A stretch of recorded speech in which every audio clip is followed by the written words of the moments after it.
So, thank you very much for joining us again. It's lovely to see you, and we're having a bit of a compilation today because there are some beautiful scenic views in so many films and TV programs, and so we've really focused in on some of the specials that are filmed across our beautiful countryside.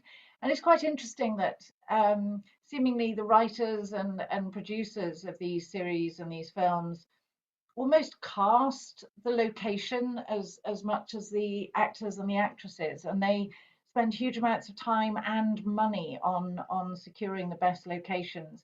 And I don't know from your side, but certainly with the number of inquiries that we get, being able to visit places that they have seen on the big screen or on the TV is a real appeal for many people. So we just thought we'd share some of the highlights that you can pass on to some of your clients. Now, we're not going to go through Downton all over again. Probably the most famous of all, and actually somebody told me that on British TV they are starting to show every episode of Downton all over again as from tonight, apparently.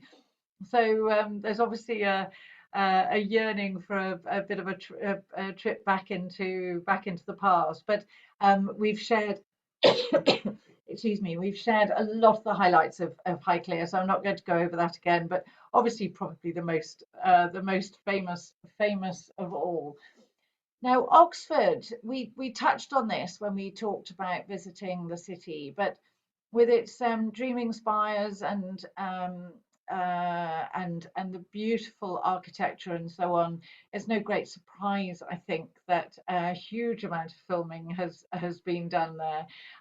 From Morse and Lewis, which we understand is very popular over in the US, through the Golden Compass, Harry Potter, Endeavour.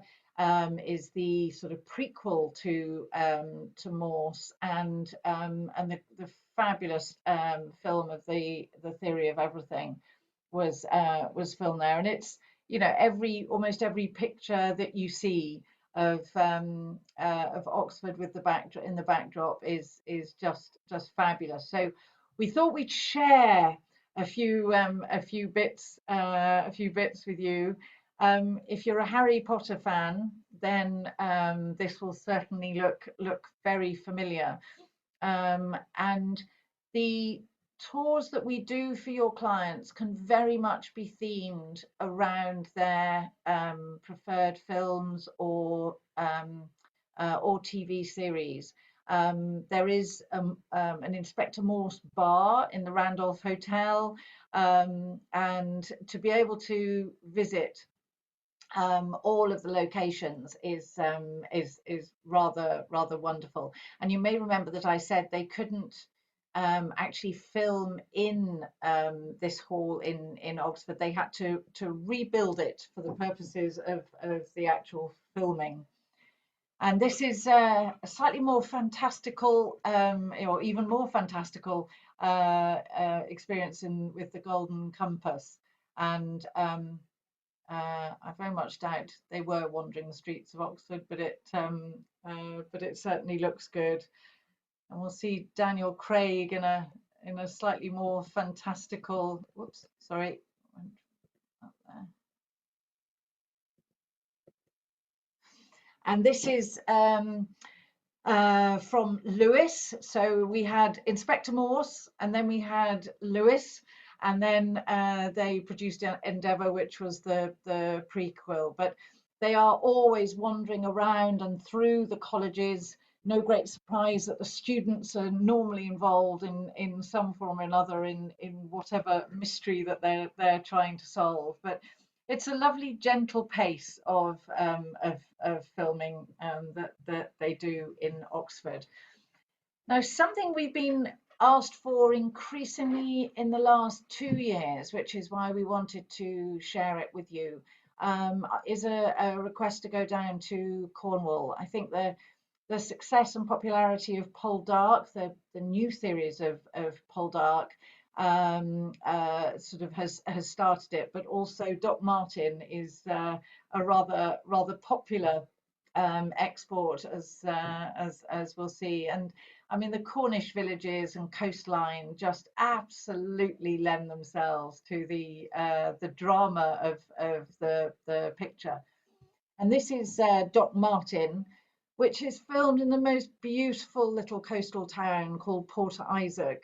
And I think actually a few years ago I had the best moule marinière in Port Isaac that I've ever had anywhere, and it was sitting in a beautiful little restaurant cafe overlooking the sea. But it's a very, you know, hilly, very typical Cornish town. The Poldark views are a little bit more dramatic. Obviously, no great surprise with all the pirates and the shenanigans that went on back then. But you can see, I mean, it's just scenery is absolutely magical, so hugely popular. And the guide who does the Poldark tour, what he doesn't know about Poldark, it really is not worth mentioning. So we only work with absolute experts who will bring it all alive. And then just to revisit Blenheim for a little while. Again, no, it's no great surprise. It's an amazing set. But Blenheim has seen some phenomenal productions, both inside and out. So here's a great opportunity to share a little bit with you. This was the oh, it was a brilliant. I think it's still going actually. Series about Victoria. Um, and the early stages of her reign, and so on. A little bit more dramatic. Here's Daniel Craig again.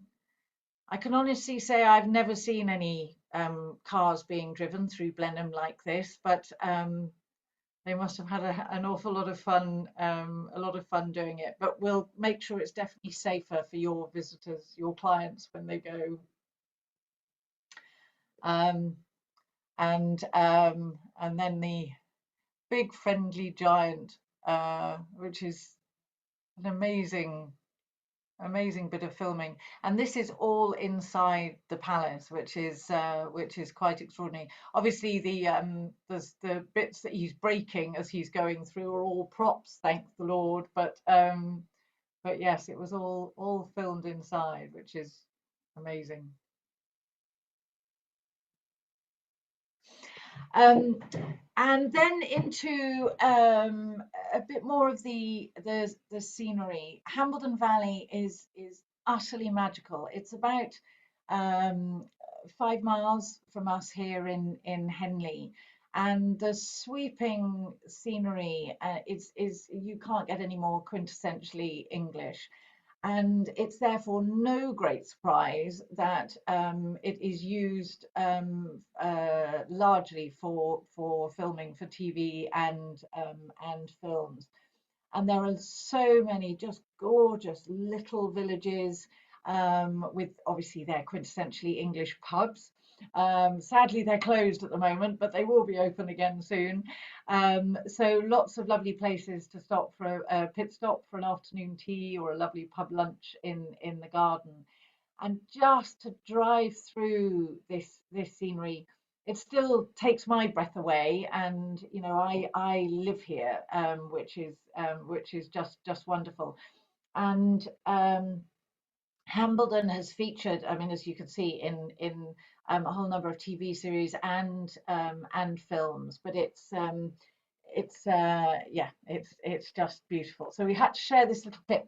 Now, if you look behind, or just there, sorry, I should have pointed it out first.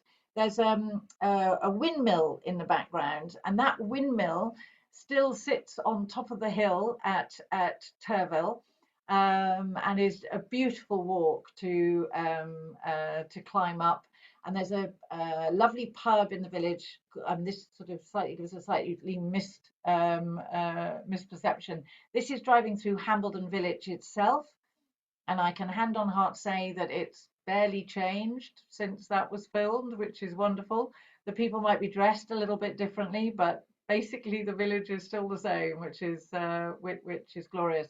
But the windmill is still there, and can be seen in all of its glory. So you can go and have a lovely pub lunch in the Bull and Butcher in the village, and then climb up to the windmill.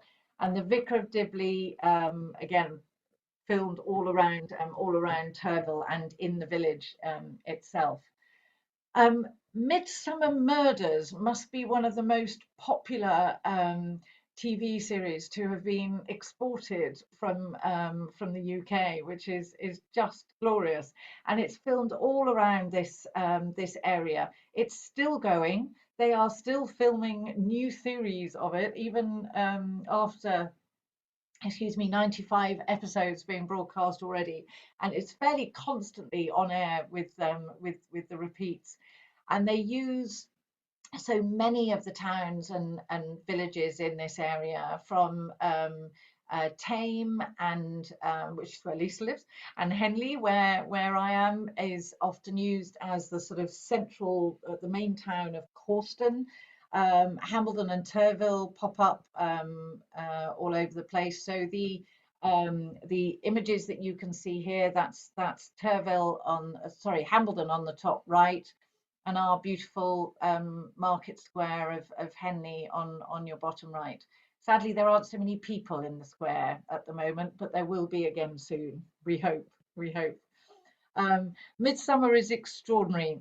There are lots of beautiful villages, and you go into every village and they all seem to kill each other in rather extraordinarily imaginative ways, with wine bottles and church clocks and all sorts. I think 3 people have been killed on Hambledon Church. There's Hambledon Church, Hambledon Church spire. There's the beautiful little town of Watlington. So they film all over, and the clients just love doing the Midsummer Tours, because they can go to the pubs, they can go to the cafes where they have afternoon tea. So they have the fully immersive midsummer experience. And just to give you a feel, we very much design the tours of Midsummer around our guests' favourite locations, because we find that they are quite specific about the particular episodes that they've loved, and so on. We've been lucky enough to have a few clients over here doing Midsummer Tours when they've been doing the filming. And because our guides are all people who are friends of, or have been involved in some way or another in the series, we can usually get access if there is some filming going on. There are a couple of fabulous microbreweries. The Loddon Brewery, which is a few miles down the road.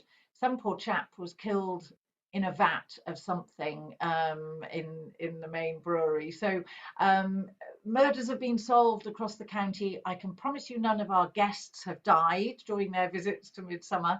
And one of the lovely things to do also during a tour is to get out on the river here in Henley. Henley Regatta and the river has been used in 2 or 3 episodes, I think. So again, lots of familiar sights and sounds. And we even have a beautiful little boat called Midsummer Maiden, which is beautifully luxurious, plenty of space for a fabulous afternoon tea, and is the perfect end to a day, or beginning of a day visiting Midsummer. So here are some indications of price. I mean, we've talked about Oxford and other venues as well. The pricing, is all obviously indicative and fairly similar. But some of our clients have absolutely loved, again, starting or finishing their day with a helicopter trip over the sort of main sites of Midsummer. And an alternative to that, which has been really popular, is to do a tiger moth flight over the main locations, which is just amazing.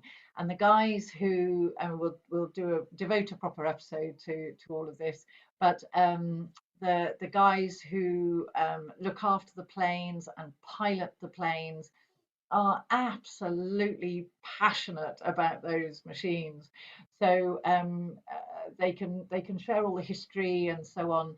And by the time the plane is coming into land, then the guest, if they choose to, will be flying the plane, just to add to a bit of excitement. So all sorts of ways of seeing the beautiful county from the air, from the river, from the road, and on foot. So we can certainly combine all of it.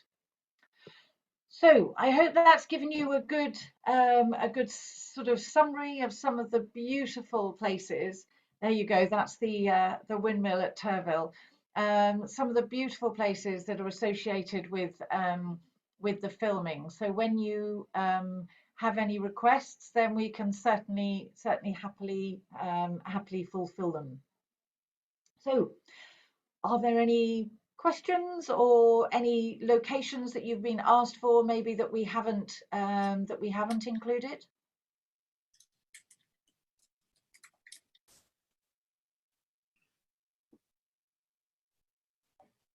No, I think we've looks like we've.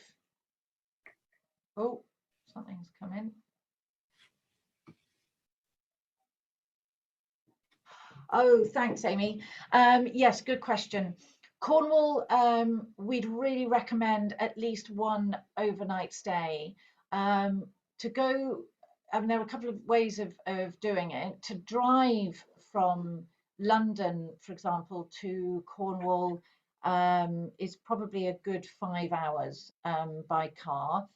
There is the alternative that there's a short local flight, domestic flight from Heathrow down to Newquay, which takes you quite a bit down the coast. I mean, that takes obviously less than an hour, is very simple to do. We normally recommend that our guests travel either by road or rail on one of the routes, just because the route down there is so beautiful, and there are some lovely things to see, and particularly for Poldark fans, because there's a bit of poetic license with one of Poldark's houses is actually Chavenage House, which is it's just near a little place called Tetbury, which is down in the south of the Cotswolds. So they can stop and see and have a private tour of Chavenage. Caroline is fabulous there. She puts on a wonderful lunch and a hugely entertaining tour. So that's a perfect stop-off point on the way down or the way up. But Cornwall is a long old way to, well, and you'd see very little unless you left at the crack of dawn and came back very late. So, and there's just some beautiful places to stay down there as well, right on the coast. It really is just beautiful. I hope that helps. Just related to another question that's come through, if you do have any families that are interested in visiting Oxford or keen on exploring the Harry Potter experience, we can also pair that up with a visit to the Warner Brothers Studios. So that's just on the outskirts of London, near Watford, and we can organise some sort of bespoke experiences at the studios there, where they can even have a workshop with some of the sort of the clay designers that made like the goblins' heads and all sorts of things. So it's a great family option for anyone that's visiting that sort of area. Yes, absolutely. Very good point. So thank you very much for joining us. And we look forward to seeing you on Wednesday. And on Wednesday, Lisa, can you remind me where we're going on Wednesday, please? Wednesday, we're covering food and drink in the Cotswolds. Absolutely. So we did all of the fabulous Fat Duck and the Waterside Inn and the Hand and Flowers and all those glorious places in the Chilterns. So we're going a little bit further westwards, and sharing all the fabulous places to eat and drink. Well, we're not going to be quite manage all of them, but we'll certainly share our favourites and our clients' favourites as well. And then on Friday, we're sorry for the change for today, but on Friday we will be heading north up to explore the wonders. Apologies, that was my dog. I wanted to go out. Sorry about that. The wonders of working from home. We will share the wonders of some whiskey distilleries and castles and so on. So hope to see you on Wednesday. Thanks so much for joining us, and have a good day, stroke evening. Thanks so much. Bye bye.